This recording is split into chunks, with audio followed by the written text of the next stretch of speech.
Muitas pessoas em dias de abundância, de fartura, de amigos em torno da mesa,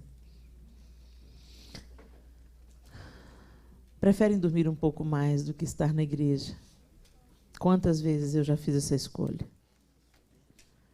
Mas estar reunido com o corpo de Cristo para prestar adoração ao Senhor.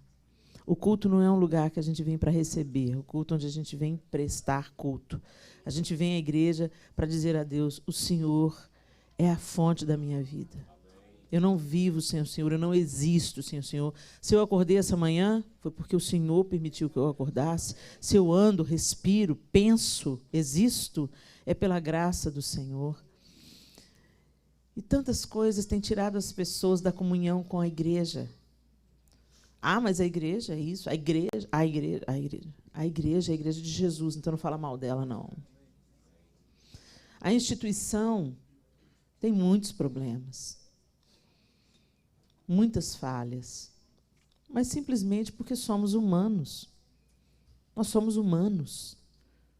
O pastor é gente, o líder é gente, o diácono é gente.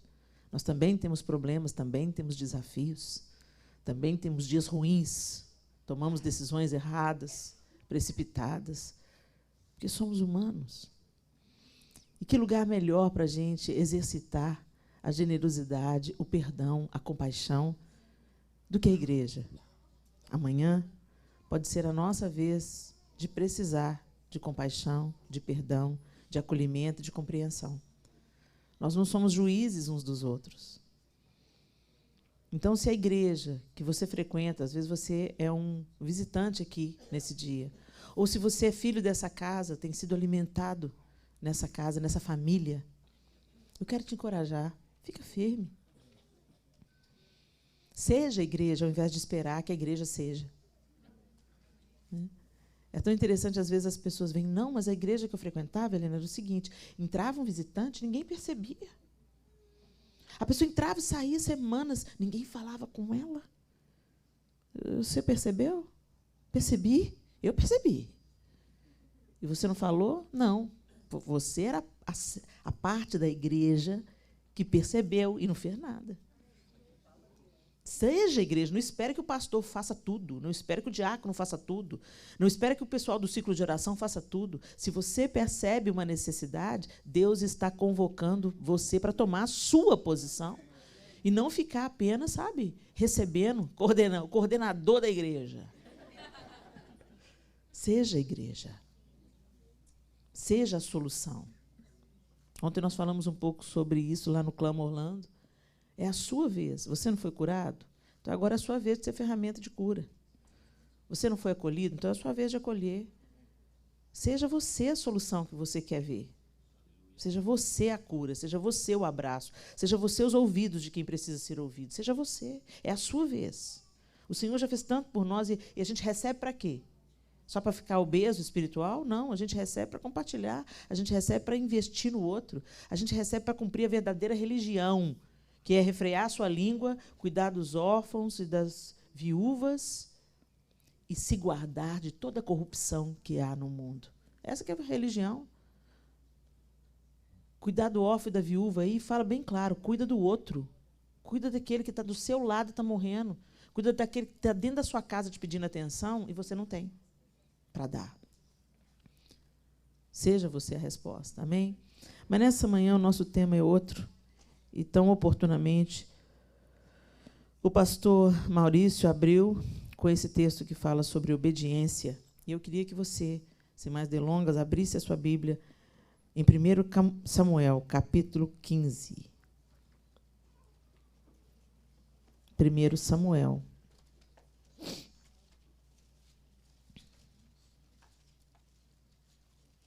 Capítulo 15. E a leitura é extensa, mas eu gostaria que você acompanhasse. Se alguém do seu lado não tem a Bíblia, ofereça, por favor, para que ele acompanhe a leitura. E eu vou ler na Nova Versão Internacional, a partir do verso 1º do capítulo 15 de 1 Samuel. Samuel disse a Saul: Eu sou aquele a quem o Senhor enviou para ungí-lo como rei de Israel, o povo dele. Por isso, escute agora a mensagem do Senhor. Assim diz o Senhor dos Exércitos: castigarei os amalequitas pelo que fizeram a Israel, atacando-o quando saía do Egito. Agora vão, ataquem os amalequitas e consagrem ao Senhor para destruição tudo que lhes pertence. Não os poupem, matem homens, mulheres, crianças, bois, ovelhas, camelos e jumentos. Então convocou Saul os homens e os reuniu em Telaim. 200.000 soldados de infantaria e 10.000 homens de Judá. Saul foi à cidade de Amaleque e armou uma emboscada no vale. Depois disse aos queneus: retirem-se, saiam do meio dos amalequitas, para que eu não os destrua com eles, pois vocês foram bondosos com os israelitas, quando eles estavam vindo do Egito. Então os queneus saíram do meio dos amalequitas. E Saul atacou os amalequitas por todo o caminho, desde Avilá até Sur, a leste do Egito. Capturou vivo Agag, rei dos amalequitas, e exterminou o seu povo. Mas Saul e o exército pouparam Agag e o melhor das ovelhas e dos bois, os bezerros gordos e os cordeiros. Pouparam tudo o que era bom, mas tudo o que era desprezível e inútil destruíram por completo. Então o Senhor falou a Samuel: arrependo-me de ter posto Saul como rei, pois ele me abandonou e não seguiu as minhas instruções. Samuel ficou irado e clamou ao Senhor toda aquela noite. De madrugada, Samuel foi ao encontro de Saul, mas lhe disseram: Saul foi para o Carmelo, onde ergueu um monumento em sua própria honra, e depois foi para Gilgal. Quando Samuel o encontrou, Saul disse: o Senhor te abençoe. Eu segui as instruções do Senhor. Samuel, porém, perguntou: então que balido de ovelhas é esse que ouço com meus próprios ouvidos? Que mugido de bois é esse que estou ouvindo? Respondeu Saul: os soldados os trouxeram dos amalequitas. Eles pouparam o melhor das ovelhas e dos bois para sacrificarem totalmente o restante. Não, desculpe. Trouxeram dos amalequitas, eles pouparam o melhor das ovelhas e dos bois para sacrificarem ao Senhor, o teu Deus, mas destruímos totalmente o restante. Samuel disse a Saul: fique quieto. Eu direi a você o que o Senhor me falou essa noite. Respondeu Saul: dize-me. E Samuel disse: embora pequeno aos seus próprios olhos, você não se tornou o líder das tribos de Israel? O Senhor ungiu como rei sobre Israel e o enviou numa missão, ordenando: vá e destrua completamente aquele povo ímpio, os amalequitas. Guerrei contra eles até que os tenha eliminado. Por que você não obedeceu ao Senhor? Por que se lançou sobre os despojos e fez o que o Senhor reprova? Disse Saul: mas eu obedeci ao Senhor. Cumpri a missão que o Senhor me designou. Trouxe Agag, o rei dos amalequitas, mas exterminei os amalequitas. Os soldados tomaram ovelhas e bois do despojo, o melhor do que estava consagrado a Deus, para a destruição, a fim de o sacrificarem ao Senhor, o seu Deus, em Gilgal. Samuel, porém, respondeu: acaso tem o Senhor tanto prazer em holocaustos e em sacrifícios, quanto em que se obedeça a sua palavra? A obediência é melhor do que o sacrifício, e a submissão é melhor do que a gordura de carneiros, pois a rebeldia é como o pecado da feitiçaria, a arrogância como o mal da idolatria. Assim como você rejeitou a palavra do Senhor, ele o rejeitou como rei. Vamos até aí. Esse texto é desconcertante, e ele estava num contexto cultural completamente diferente do nosso. Então, às vezes, ler alguns textos do Antigo Testamento pode nos parecer desconfortável, né? Mas, depois que o povo de Israel foi cativo no Egito, depois que foram escravos de Faraó, e Deus os libertou e os trouxe de volta e prometeu a eles aquela terra, a terra de Israel, muitas guerras se sucederam. E alguns povos faziam o que era abominável aos olhos do Senhor. Gente, se a lei do Antigo Testamento não fosse cumprida em Jesus Cristo, nós certamente não existiríamos mais. Porque Deus estabelecia a sua justiça de acordo com o procedimento dos povos. Então, ele punia o próprio povo que ele elegeu para si, quando eles se desviavam dos seus caminhos, ele permitia que o inimigo avançasse sobre Israel todas as vezes que Israel se desviava dos caminhos do Senhor, até que Israel se voltasse novamente ao Senhor, e aí então ele prevalecia. E a gente vê isso por todo o Antigo Testamento. Mas isso é tema para estudo bíblico profundo, dizendo por que Deus mandava matar um povo, aniquilar um povo. Deus mandava, é uma palavra até muito forte, Deus permitia que um povo seria aniquilado. Deus entrava com o juízo, e muitas vezes ele usava o povo de Israel, o exército de Israel, para executar o seu juízo. Povos violentos, povos que sacrificavam crianças, povos que atacavam por coisa nenhuma, povos sanguinários. E certamente Deus misericordioso, que sempre foi, amoroso, que sempre foi, porque foi Ele que nos deu a resposta, o escape e o alívio em Jesus Cristo, seu Filho. Ele não poupou o seu Filho para que nós fôssemos poupados. Deus sempre manda um emissário antes de executar o juízo. Deus sempre manda alguém dizendo: arrependam-se. Sempre, sempre, porque Ele é amor e misericórdia. Mas, nesse caso, Deus já estava mandando juízo sobre os amalequitas. Se você ler um pouco sobre a história dos amalequitas, dá para entender perfeitamente. Era um povo sanguinário. Mas Saul obedeceu parcialmente. Ele guerreou contra o povo, ele prevaleceu contra o povo, mas ele poupou o gado. Saul era um homem assim que se deixava levar muito pela opinião dos seus liderados, pela opinião da multidão. Ele queria ser popular. Ele queria ficar bem na fita. E não tem jeito, gente. Quando você quer ficar bem na fita do povo, uma hora você vai se desviar e não vai ficar bem na fita de Deus. Porque os ensinos do Senhor são desconfortáveis para muita gente. Vão em rota de colisão com as nossas preferências. Mas o caminho de vida é o caminho da obediência. Eu fico vendo quando Deus estabelece os mandamentos e Ele fala, por exemplo, para os filhos: obedeçam aos vossos pais. Honrem o seu pai e a sua mãe. E aí Ele dá a promessa: para que você viva, e viva bem, para que os seus dias sejam longos sobre a terra.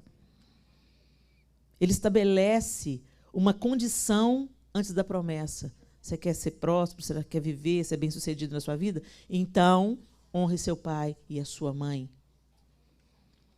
Gente, Deus não é um Deus que tem problema de autoestima.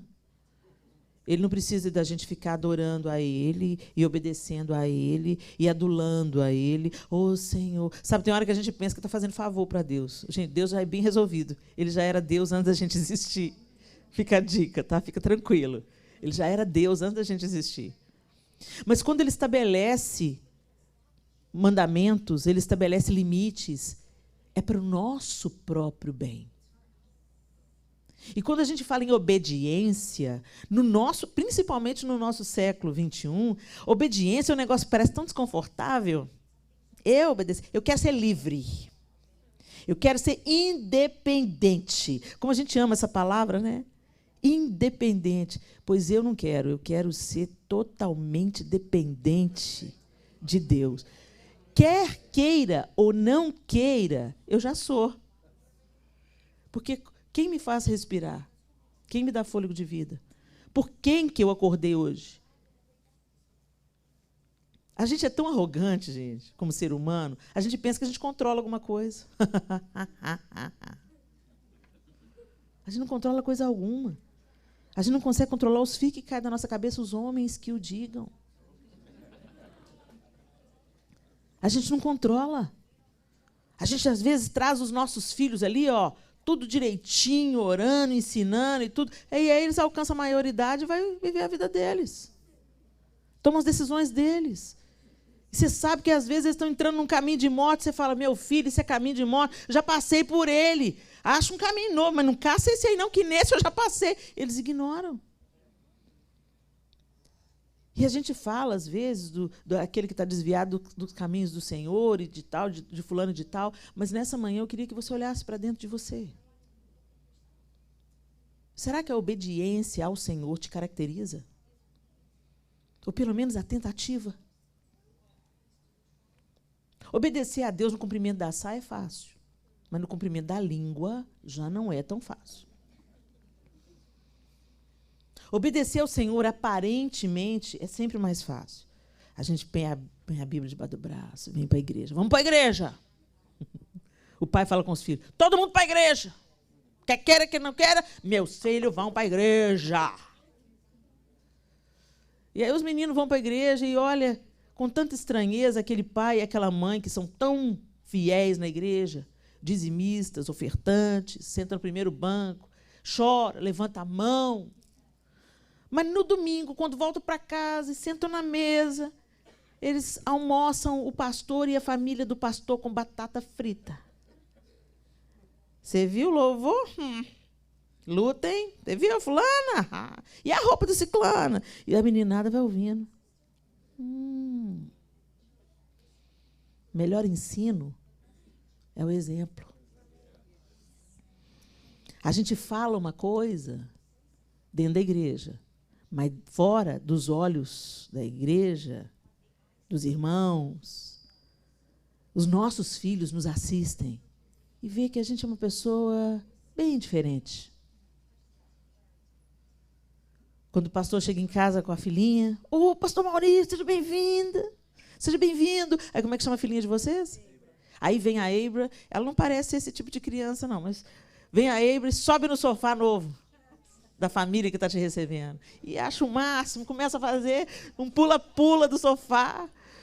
E aí o pastor Maurício está distraído com o anfitrião da casa, não está prestando atenção, aí vem a mãe e fala assim, Eibra, bonequinha, fofinha, lindinha, desce daí, amor, você pode cair e fazer dodói. Vem com a tia. E a filha da mesma idade da Eibra está só observando. Quando a Eibra vai embora, ela gostou da ideia de fazer do sofá o pula-pula. E vai na mesma vibe. Aí a mãe fala, desce daí agora! Você está pensando que esse sofá custou quanto? Essa aí é você de verdade.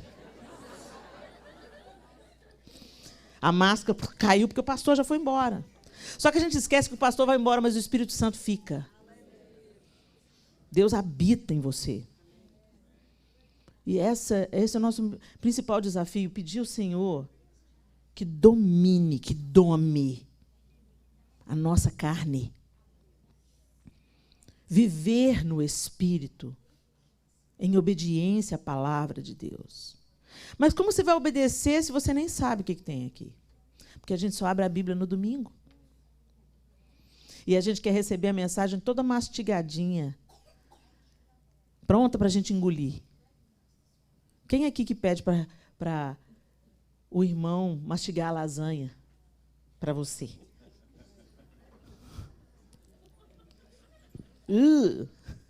Ninguém faz isso. Não é para fazer isso com a palavra também. É delicioso quando a gente senta para refletir sobre o texto da palavra de Deus e aprendemos do Senhor, através daquele que está na frente.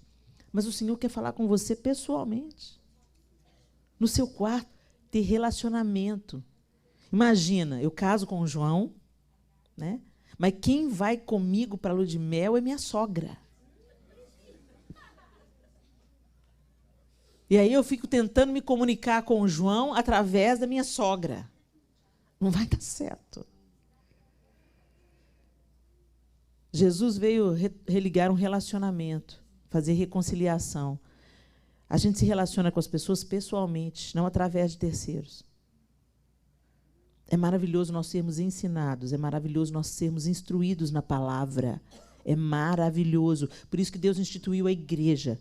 Porque a gente estando junto, a gente se aquece mutuamente, um leva o outro quando o outro está fraquejando. Mas relacionamento com Deus é individual. Nem os seus filhos serão salvos por sua causa. Deus não tem neto. Deus tem filhos. nosso relacionamento, nós temos que apresentar Deus para os nossos filhos de uma maneira que eles desenvolvam um relacionamento íntimo e pessoal com aquele que nos salvou, para que aquele que nos salvou também salve os nossos filhos, para aquele que nos reconciliou com Deus também reconcilie os nossos filhos. Mas a gente obedece a Deus parcialmente, só naquilo que interessa. Então, por exemplo, por que eu dou o dízimo e a oferta? Porque eu sei que tem uma promessa sobre isso. Então, eu vou lá, entrego o meu dízimo e a minha oferta, porque Deus vai cuidar de mim. Aí eu guardo Malaquias. Todo o versículo eu sei de cor, todo o texto eu sei de cor. Principalmente a parte que fala, eu derramarei bênção sem medida. Então, a gente vem toda alegrinha, né, para colocar o dinheiro no gasofilácio e falar, amém, Jesus, estou sendo obediente, já fica de olho em mim, eu estou sendo obediente. Mas na hora, por exemplo, da gente cuidar da viúva, do órfão, do necessitado, aí a gente é mais ou menos obediente. E a gente se justifica, né? Não, gente. Eu não tenho que dar tudo que a pessoa quer, não. Às vezes Deus está querendo trabalhar no irmão e eu estou atrapalhando. E é verdade, gente. Até para ajudar as pessoas, a gente tem que buscar a direção de Deus, né? Mas o fato é, se você não vai dar o peixe, vai lá e ensina a pescar. Mas a gente não dá o peixe e nem ensina a pescar, que o outro se lixe. E a gente ainda põe a culpa em Deus. Não, gente, porque eu estou gerando acomodação. Não, ajudar as pessoas, às vezes, é exortá-las. É dizer, escuta aqui, eu sou seu amigo e vim te dizer a verdade. Você é forte, você é inteligente, Deus te deu talento, mas você entrou num nicho aí na sua vida que você só quer receber ajuda. Você está viciado em ajuda dos outros. Deixa eu te falar, eu vou arrumar um emprego para você. Eu vou lá, eu vou batalhar. Agora, se você não for todo dia, se você ficar dormindo na sua casa, eu vou ralar sua cara no asfalto. Porque amigo fala a verdade. Amigo não é aquele que fica assim, meu querido. Sabe, gente? Sabe essa espiritualidade fake que a gente vive? É uma espiritualidade fake. A pessoa parece que não vive, ela flutua. Aí aqui dentro rodopia, fica no mistério, fala em línguas, mas em casa é o capeta personalizado. A gente, quando tem um crente desobediente, meu Deus, vergonha, traz vergonha. Vergonha. E quando a gente vê esse texto, se depara com esse texto é desconcertante, porque Samuel está lavando a cara de Saul, o rei, que Deus tinha instituído. E diz assim, por que você faz o que você quer? Por que você não faz o que eu mando você fazer? Não! E aí a gente se justifica. E todas as vezes que a gente desobedece a Deus, a gente vem com uma justificativa. Lá desde o Éden. Adão, por que você está escondendo? Porque eu estava nu e foi me vestir.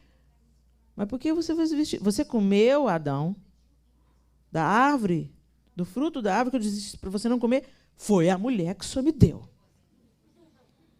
E a mulher foi a serpente. A gente está sempre responsabilizando alguém. Ao invés de admitir, eu tenho desobedecido, eu desobedeci. Chamar a responsabilidade. O marido, Adão podia ter dito, Senhor, ela me deu fruto, mas eu podia ter interrompido a maldição, e eu não fiz. Eu não fiz. Mas a gente coloca o holofote na fraqueza do outro para a gente se sentir mais limpinho. E a gente faz isso hoje na nossa vida. A gente evidencia o pecado do outro, por isso que a gente gosta de contar o pecado do outro. Você ficou sabendo de fulano? E de ciclano, ficou sabendo? Vou contar para o senhor orar. O sangue de Jesus tem poder. Porque a gente acha a fraqueza do outro, aí a gente se sente mais digno. Se você fosse tão melhor, você não estava espalhando boato por aí, ou desnudando a fraqueza do irmão. Porque amanhã você pode precisar de misericórdia. A gente fala, eu estou te contando para você orar, mas você nunca orou. É hipocrisia. E quando Jesus diz assim, olha, um novo mandamento vos dou, que vos ameis uns aos outros como eu vos amei. Ô, gente, aí é que pega para nós. Você pensa que nessas poucas palavras é só mais um novo mandamento. que vos ameis uns aos outros como eu. Esse como eu é que pega. O prumo que Jesus colocou é como. Ele não amou quando eu merecia ser amada. Ele não me amou quando eu acertava. Ele não me amou quando eu era digna. Ele me amou quando eu andava morta nos meus delitos e nos meus pecados, afundada na minha inveja e na minha arrogância. Ele me amou ali. E é isso que é o extraordinário da música que a gente acabou de cantar. Impressionante, infinito e ousado amor de Deus. É com esse amor que nós devemos amar. Eu acho essa música linda, mas eu acho ela incompleta. Porque a gente fala muito de nós nessa música. Só que nós já fomos encontrados. Ele já nos encontrou. Nós somos 99. Mas tem um tanto de ovelha lá fora precisando ser encontrada. E esse extraordinário, ousado amor, ele se revela através de nós. Mas muitas vezes nós fazemos da igreja um clube social onde a gente vem, recebe, compartilha, escuta, vai para casa em paz com a consciência, porque já cumpri meu compromisso com Deus dessa semana. Deus não deveria ser um compromisso, Deus deveria ser um deleite. Quando é pesado para você estar na presença de Deus, é porque você ainda não o conheceu. Porque quando a gente começa a ter intimidade com Deus, a presença dele é um deleite, é uma alegria e não um fardo, um compromisso a cumprir. Samuel dá uma dura.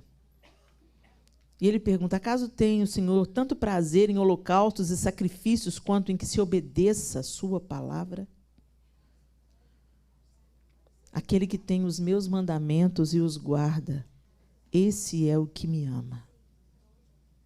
Não adianta você ter uma aparência de espiritualidade, uma aparência de justiça, ser o frequentador da igreja, e apenas naquilo que te convém e te é fácil obedecer a Deus.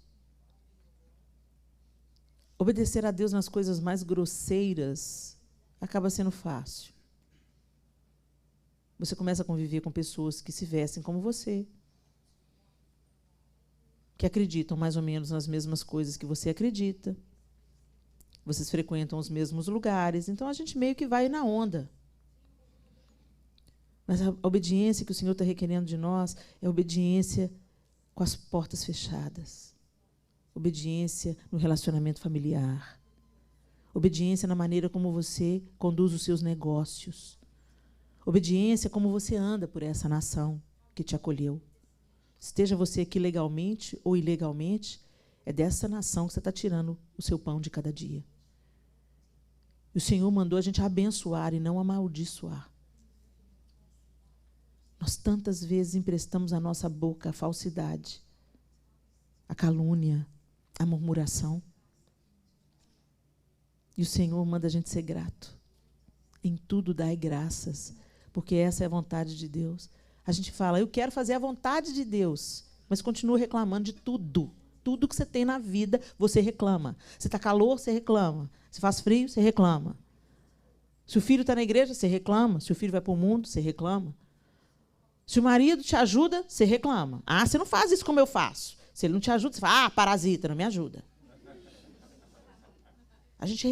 Nós temos a cultura da reclamação. Eu não sei vocês, mas lá no Brasil se começa uma conversa reclamando. Eu fiquei observando isso por um tempo. As pessoas vão para a fila do banco, e se a fila está muito longa, aí começam. Então, olha essa fila.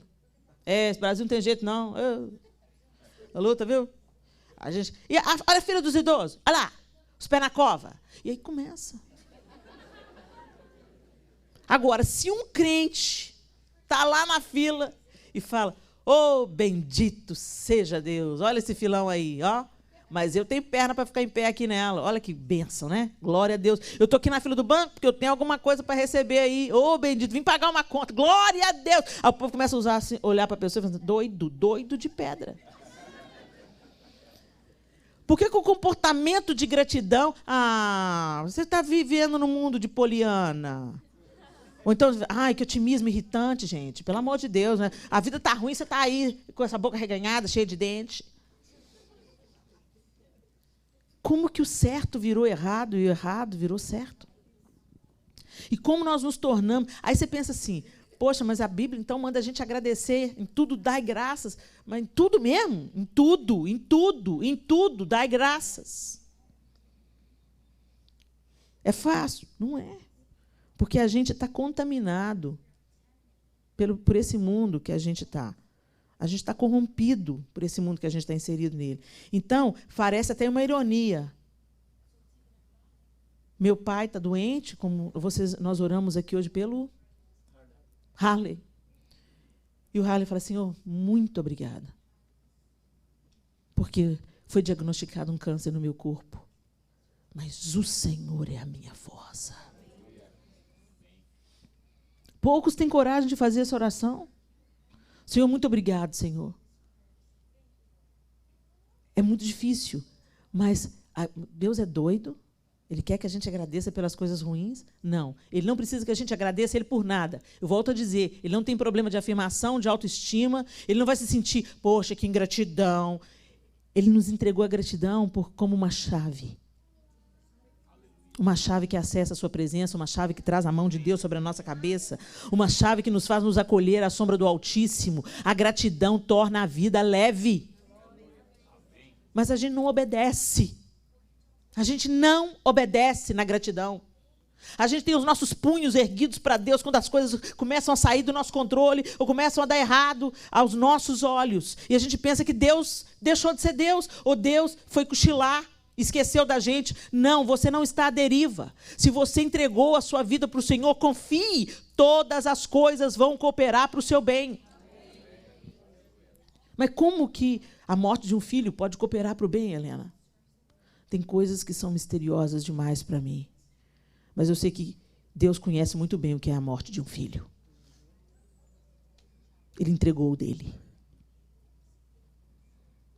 E a gente tem que pensar, Deus, eu não estou entendendo nada, mas eu sigo crendo e acreditando e te agradecendo, porque eu sei que eu saio da cama todos os dias, depois de sofrer um golpe desse, uma perda tão dramática, tão dura, é porque o Senhor é que tem me fortalecido. Experimenta obedecer. Nós nos beneficiamos da obediência, como deixou muito claro o texto que o pastor Maurício leu na abertura desse culto. Mas eu queria compartilhar com vocês, você não precisa de abrir, mas eu queria que você ficasse aqui junto comigo, na leitura desses textos. A gente se depara também com os desdobramentos da desobediência. E eu queria trazer à sua memória alguns exemplos muito simples de você se lembrar. Então o Senhor Deus declarou à serpente, uma vez que você fez isso, depois que o homem acusa a mulher acusa a serpente, Deus então se volta para a serpente e decreta o desdobramento da desobediência, da infração. Ele diz, uma vez que você fez isso, maldita é você entre todos os rebanhos domésticos e entre todos os animais selvagens. Sobre o seu ventre você rastejará e pó comerá todos os dias da sua vida. Porém, inimizade entre você e a mulher, entre a sua descendência e o descendente dela. Este ferirá a sua cabeça e você lhe ferirá o calcanhar.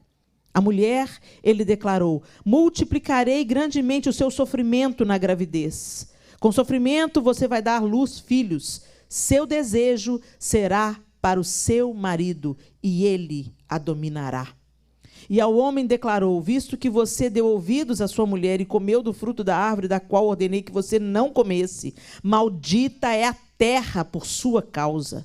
Com sofrimento você se alimentará dela todos os dias da sua vida. Ela lhe dará espinhos, ervas daninhas, e você terá que alimentar-se das plantas do campo. Com o suor do seu rosto, você comerá o seu pão, até que volte à terra, visto que dela foi tirado, porque você é pó, e ao pó voltará. Uau! um ato de desobediência. Olha os desdobramentos. A gente se envolve no adultério e pensa assim: eu não sou de ferro. Deus me entende. É isso que o povo fala aí hoje. Deus me entende, Deus me ama. Ele sabe que eu sou pó. A gente usa até a palavra dele. Ele sabe que eu sou pó.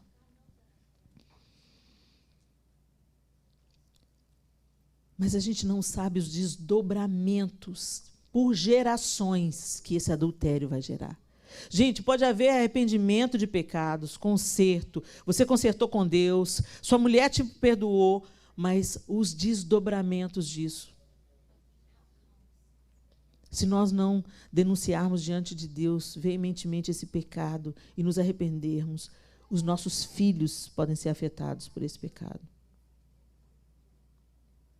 Existem alguns estudiosos e uma linha teológica que acredita que as disfunções sexuais que a gente vive no nosso tempo hoje, essa identidade sexual totalmente invertida, abalada, homens que gostam de homens, mulheres que gostam de mulheres, estou falando sexualmente atraídos, e aí esses desdobramentos todos, a perversão sexual, múltiplos parceiros, promiscuidade, sexo com animais, pedofilia, todas essas distorções do sexo que foi criado por Deus para gerar vida e dar prazer e alegria para os seus filhos dentro do casamento, tudo que foi distorcido veio da desobediência original do adultério.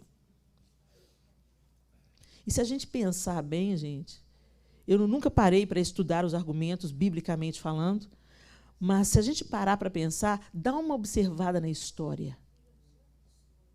Deus mandava matar o adúltero e a adúltera. Por que será? Lá na lei de Moisés, quando a gente vê trazendo a mulher adúltera para Jesus, aquilo já fizeram de má fé, porque a lei de Moisés dizia que o homem e a mulher que foram pegos em adultério tinham que ser trazidos os dois, e os dois iam responder pelo crime, com morte por apedrejamento. Eu fico pensando se, naquele momento ali, eles se arrependessem, Deus iria perdoar, mas o apedrejamento viria, porque Jesus ainda não existia. E o ciclo de pecado e perversão tinha que ser interrompido. Para mim faz um sentido. Depois eu vou estudar mais sobre isso, e se eu tiver oportunidade eu compartilho com vocês. Mas o fato é que a gente pensa que só afeta a gente. Sem entrar nas proporções espirituais, pensa só no natural. Se não trouxer nenhum dano espiritual, pensa no natural. Você já viu, você já observou isso, família? A avó divorciou, o pai e a mãe divorciaram, o filho divorciaram. O nosso pecado afeta outras pessoas, a nossa desobediência traz desdobramentos para nós e para aqueles que nós mais amamos. Então não pensa só no seu prazer, não. Pensa que o seu prazer, o diabo é esse que te vende prazer e cobra um alto preço por ele. Também nós vimos aquilo que Deus faz quando se obedece. E eu quero trazer à memória de vocês a história que está no mesmo livro de Gênesis, no capítulo 22, quando Abraão obedece a Deus e sobe o monte para entregar Isaque. E quando ele estava se preparando para obedecer, olha que obediência difícil. Gente, para o homem, lá no jardim, Deus falou assim, olha, não coma desse fruto. Os outros podem comer, esse não. Só um fruto. Ele estava no meio de um pomar, cheio de fruta, cheio de flor, tinha tudo que eles queriam. Mas o que eles foram comer? O único que eles não podiam comer. Abraão tinha um único filho. O mais desejado, o esperado, o filho da promessa. A gente sabe todos os desdobramentos da desobediência de Sara, porque entregou Agar, está aí o pau quebrando até hoje. Mas eu quero que você foque nesse sacrifício. Isaque, o filho da promessa. Isaque, de onde viriam gerações. Isaque. E aí sobe Ele não titubeou, ele ia obedecer. Pela segunda vez, o anjo do Senhor clamou do céu a Abraão e disse: juro por mim mesmo, declara o Senhor, que por ter feito o que fez, não me negando seu filho, seu único filho, esteja certo de que o abençoarei. E farei seus descendentes tão numerosos como as estrelas do céu e como a areia das praias do mar. Sua descendência conquistará as cidades dos que lhe forem inimigos, e por meio dela todos os povos da terra serão abençoados, porque você me obedeceu. Olha isso, para Adão ele falou: maldita é a terra por sua causa. E para Abraão ele disse: todas as nações serão abençoadas, porque você me obedeceu. Em ti os povos serão abençoados, porque você me obedeceu. Duas histórias clássicas do Antigo Testamento que eu quero trazer à sua memória. Deus está falando sério sobre obediência, gente. Ele leva a sério a sua obediência. E aí eu quero trazer a melhor de todas. Jesus Cristo. Filipenses capítulo 2. Pode abrir a sua Bíblia. Filipenses 2. Nós vamos ler do 5 a 11. O apóstolo Paulo está escrevendo à igreja em Filipos, e ele diz a partir do verso 5 do capítulo 2 de Filipenses, da carta aos Filipenses: seja a atitude de vocês a mesma de Cristo Jesus, que, embora sendo Deus, não considerou que o ser igual a Deus era algo a que devia pegar-se, mas esvaziou-se a si mesmo, vindo a ser servo, tornando-se semelhante aos homens. E, sendo encontrado em forma humana, humilhou-se a si mesmo e foi obediente até a morte, e morte de cruz. Por isso o quê, gente? Porque ele se esvaziou, porque ele se humilhou e porque ele obedeceu até a morte, morte de cruz. Deus o exaltou à mais alta posição, lhe deu o nome que está acima de todo nome, para que ao nome de Jesus se dobre todo o joelho nos céus, na terra e debaixo da terra, e toda língua confesse que Jesus Cristo é o Senhor, para a glória de Deus Pai. Foi porque Jesus obedeceu que nós estamos aqui nessa manhã. A obediência de Jesus se desdobrou em bênção, em misericórdia que se renova todas as manhãs, em esperança para recomeçar, em cura, em libertação, em salvação, em resgate, em reconciliação. Pela obediência de um, todo o planeta foi resgatado. A mesa foi posta, o véu do tempo se rasgou. Deus agora não é só o Criador, Deus é Pai. E a todos quanto receberem, deu-lhes o poder de serem feitos filhos de Deus. Se Jesus, o Filho de Deus, obedeceu, por que a gente acha que não precisa? Nós comemos do fruto da nossa desobediência. Culpamos a Deus, responsabilizamos a Deus tantas vezes. E às vezes nós também dissemos: Deus, eu te amo. Amor é obediência. Não adianta um filho falar para a mãe: eu te amo, e ignorar todas as regras da casa. Não adianta um marido dizer para a mulher: eu traí você com 6 mulheres na semana passada, mas eu te amo. O amor é o que o amor faz. Amar a Deus é obedecê-lo. Abra sua Bíblia em João, Evangelho de João, capítulo 14.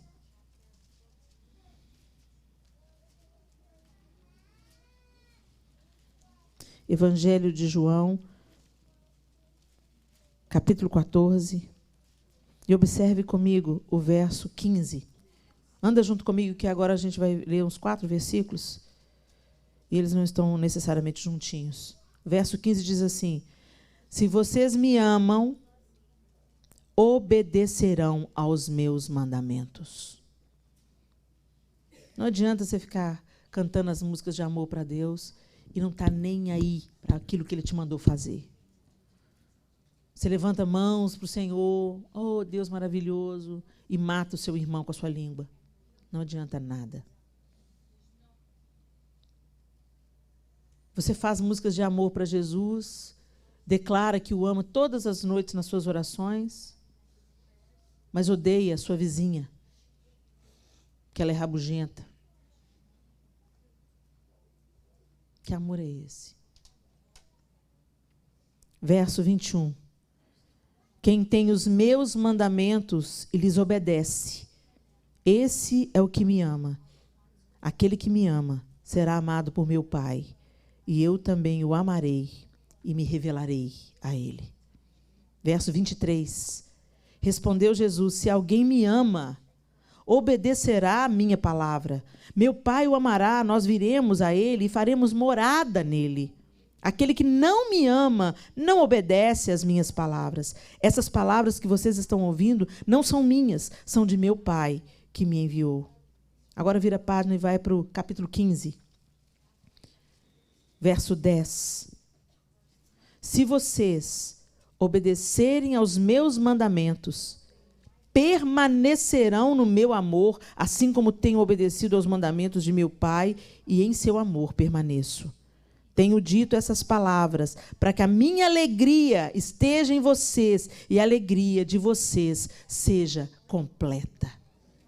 Como nós queremos alegria se somos desobedientes?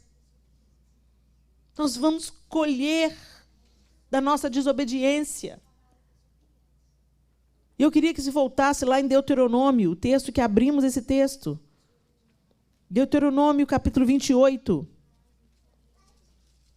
E o pastor Maurício leu as bênçãos da obediência. E eu encorajo vocês a depois lerem, mas agora eu quero que vocês leiam a partir do verso 15 comigo. Entretanto, se vocês não obedecerem ao Senhor, o seu Deus, e não seguirem cuidadosamente todos os seus mandamentos e decretos que hoje dou a vocês, todas essas maldições cairão sobre vocês e os atingirão. Vocês serão amaldiçoados na cidade, serão amaldiçoados no campo. A sua cesta e a sua amassadeira serão amaldiçoadas. Os filhos do seu ventre serão amaldiçoados, como também as colheitas da sua terra, e os bezerros e os cordeiros dos seus rebanhos.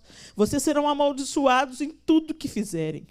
O Senhor enviará sobre vocês maldições, confusão e repreensão em tudo que fizerem, até que vocês sejam destruídos e sofram repentina ruína pelo mal que praticarem ao se esquecerem dele. O Senhor os encherá de doenças, até bani-los da terra em que vocês estão entrando para dela tomar posse. O Senhor os ferirá com doenças devastadoras, febre e inflamação, com calor abrasador e seca, com ferrugem e mofo, que os infestarão até que morram. O céu sobre a sua cabeça será como bronze, o chão debaixo de vocês como ferro. Na sua terra o Senhor transformará a chuva em cinza e pó, que descerão do céu até que vocês sejam destruídos. O Senhor fará que vocês sejam derrotados pelos inimigos. Vocês irão a eles por um caminho e por 7 fugirão, e vocês se tornarão motivo de horror para todos os reinos da terra. Os seus cadáveres servirão de alimento para todas as aves do céu e para os animais da terra, e não haverá quem os espante. O Senhor os castigará com úlceras do Egito e com tumores, feridas purulentas e sarna, males dos que vocês não poderão curar-se. O Senhor os afligirá com loucura, cegueira e confusão mental. Ao meio-dia vocês ficarão tateando as voltas como um cego na escuridão. Vocês não serão bem-sucedidos em nada que fizerem. Dia após dia serão oprimidos e roubados, sem que ninguém os salve. Você ficará noivo de uma mulher, mas outro homem a possuirá. Construirá uma casa, mas não morará nela. Plantará uma vinha, mas não provará dos seus frutos. O seu boi será abatido diante dos seus olhos, mas você não comerá da sua carne. O seu jumento será tirado de você à força e não será devolvido. As suas ovelhas serão dadas aos inimigos e ninguém as livrará. Os seus filhos e as suas filhas serão entregues a outra nação e os seus olhos se consumirão à espera deles, dia após dia, sem que você possa erguer uma só mão para trazê-los de volta. Um povo que vocês não conhecem comerá aquilo que a terra e o seu trabalho produzirem, e vocês sofrerão opressão cruel todos todos os seus dias. Aquilo que os seus olhos virem os levará à loucura. O Senhor afligirá. E eu vou parar por aqui. Olha para o mundo. Dá uma olhada para o mundo. Quanta miséria, quanta dor, quanta opressão, quanta morte, quanta devastação. Liga o programa jornalístico. Eu não sei se aqui nos Estados Unidos eles passam tudo, mas no Brasil só falta sair sangue da televisão. Por quê? Porque as pessoas se apartaram de Deus. Zombam dos seus caminhos, zombam de quem Ele é. E essas coisas não têm acontecido tão rapidamente, tão instantaneamente, porque Jesus entrou na história. Então, todas as vezes que a ira de Deus se levanta, ela é saciada em Jesus. A justiça de Deus é saciada na cruz do Calvário. Hoje, Deus nos olha através de Jesus, através da cruz. Então, Ele estende misericórdia, Ele estende compaixão. Ele manda o profeta. Ele chama para o arrependimento. Ele convida, volte para a mesa. Volte para a mesa. Não se sente com os escarnecedores. Não se sente, não vá para a ruína. Volta, recomeça. Pecou, tem perdão para você. Se arrependa, volta. O sangue de Jesus te lava de todo pecado. Se aproxime, eu quero restaurar, eu quero mudar a sua sorte. Eu quero tornar a sua ruína dupla honra. Volta para casa, vem para mim. E aqueles que vêm para o Senhor, você pode ter sua vida toda arruinada. Você pode ter colhido disso tudo aqui. Quando você se arrepende, volta para Deus em Jesus, Ele te reconstrói. Ele muda a sua sorte, Ele muda a sua história, Ele cura a sua família, Ele muda completamente. E quando você passa pelas aflições, porque o próprio Jesus também disse que nós no mundo teríamos aflições, quando vocês passam pelas aflições, nem as suas aflições são sem propósito. Até as suas aflições tornam você uma pessoa mais compassiva, mais generosa, mais humana. Às vezes, Deus permite um problema na nossa vida para nos sensibilizar, para nos dar um outro olhar para a necessidade do outro, para consolarmos com a mesma consolação que nós recebemos do alto. Obedeça. Obedeça, porque Deus é misericórdia, é amor constante e leal, mas Ele também é um justo juiz. E o Deus do Antigo Testamento não mudou. Ele não mudou. Tudo que Ele tinha que fazer, Ele já fez. Ele te providenciou o escape. Hoje nós temos o privilégio de termos a palavra na mão. Então somos indesculpáveis, porque conhecemos a verdade. Feche os seus olhos.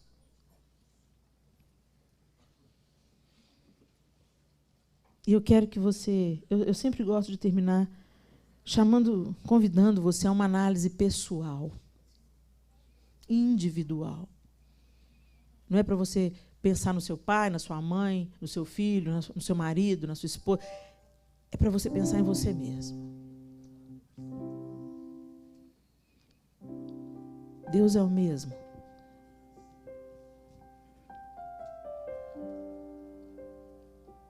E Ele estabeleceu princípios para o nosso bem e para o bem da coletividade.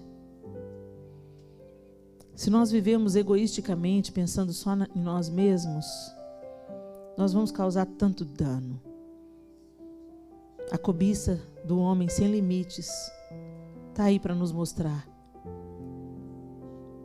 Ali em Brumadinho, a gente viu os desdobramentos da desobediência. Tem um jeito de construir a barragem mais seguro, mas era mais barato construir de outro jeito. Quanto que vale a vida humana?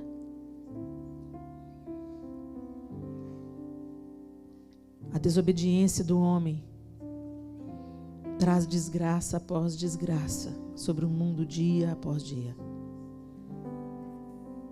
Mas há uma promessa para aqueles que o amam. E amá-lo é obedecê-lo. Ele não pediu para Saul uma festa, sacrifícios com os animais gordos.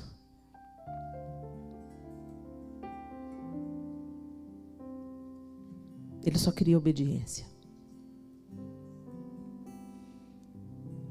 Deus reprovou Saul por causa da desobediência. E muito daquilo que nós colhemos na nossa vida hoje, mesmo estando em Cristo, é fruto da nossa desobediência. O Senhor não nos mata por causa de Jesus. Mas nós, com as nossas próprias mãos, trazemos maldição para a nossa família por causa da nossa desobediência. 5 anos. É um tempo tão lindo da gente olhar para trás e ver tudo que Deus já fez aqui nessa casa. Quanta bênção, quanto milagre, quanta provisão.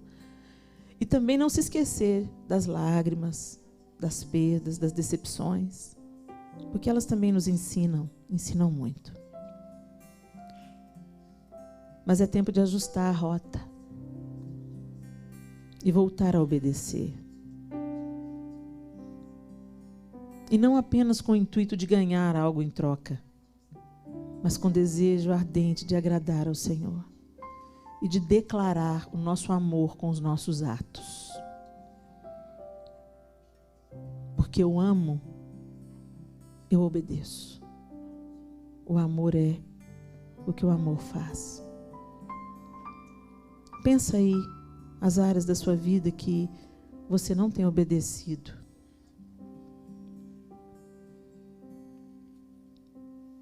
Exercendo o juízo sobre o seu irmão, falando mal, praguejando, murmurando, não cuidando, desprezando.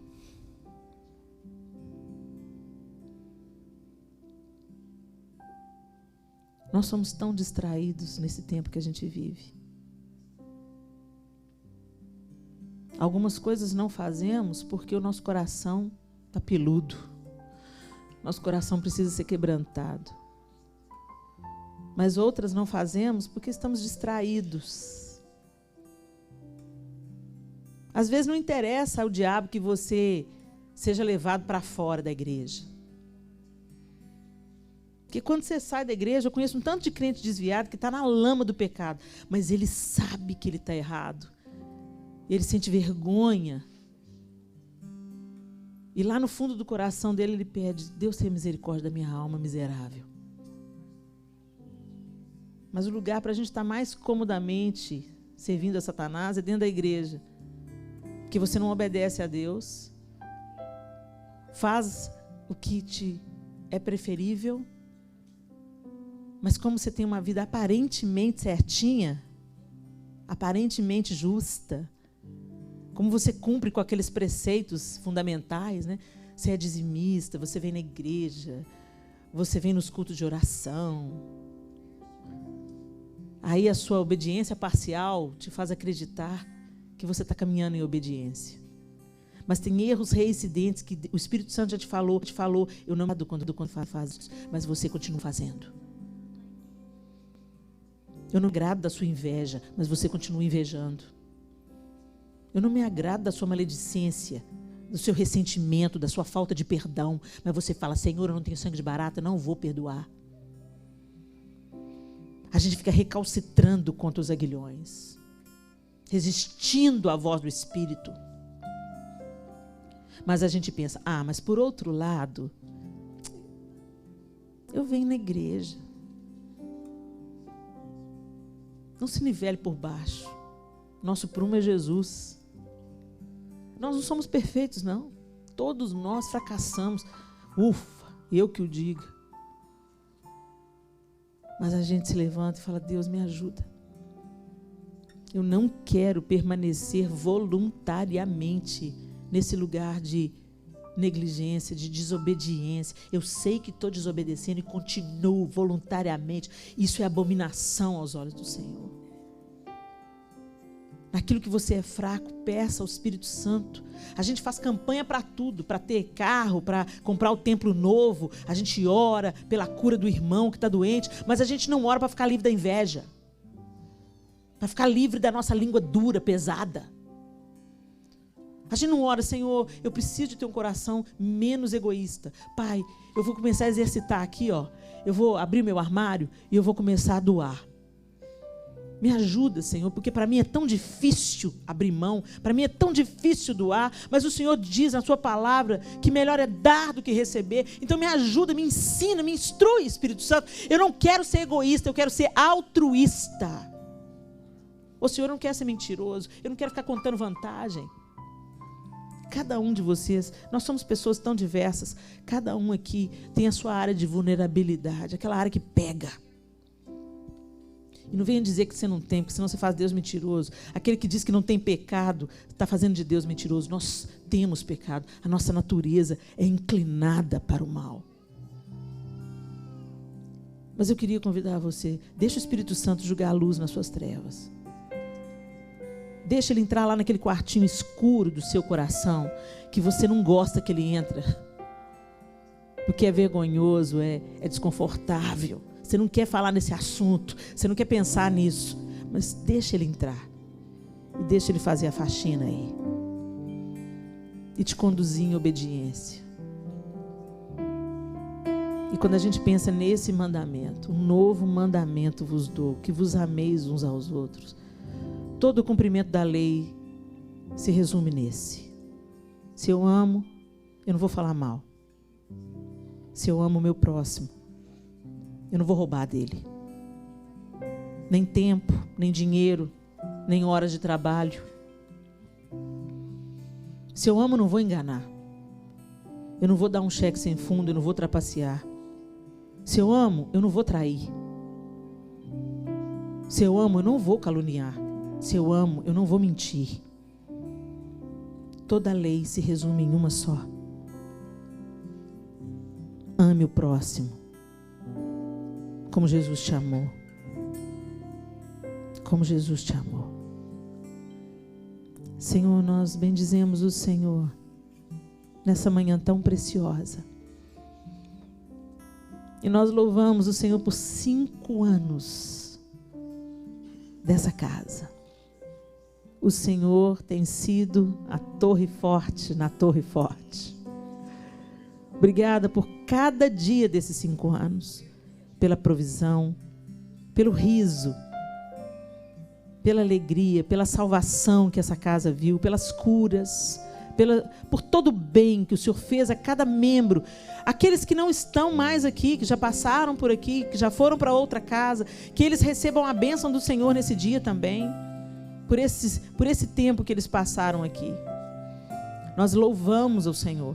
E também nós louvamos o Senhor pelos dias difíceis, pelos dias árduos, pelas costas que se voltaram contra nós, por aqueles que maldisseram.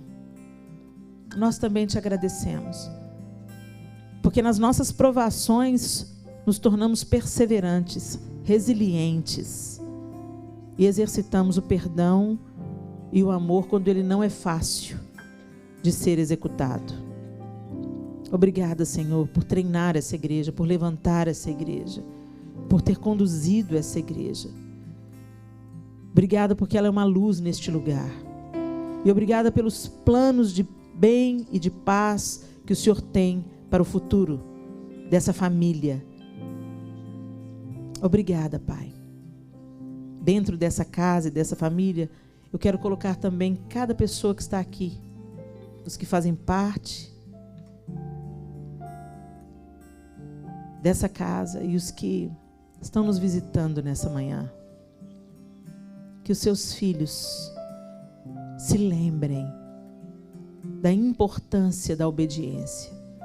Que o Senhor é o mesmo Deus do Éden, o mesmo Deus de Abraão, o mesmo Deus que enviou Jesus Cristo. Nós queremos te amar, te obedecendo, e obedecer te amando. Que o teu Espírito Santo nos conduza, Que o Senhor jogue luz nas nossas trevas, que aquelas áreas na nossa vida que têm sido manipuladas e governadas por outro que não o Senhor, que elas sejam restauradas, resgatadas e rendidas aos teus pés nessa manhã. Nós queremos te obedecer em tudo, em tudo, em tudo. Nos ajuda a obedecer em tudo, Senhor. Espírito Santo,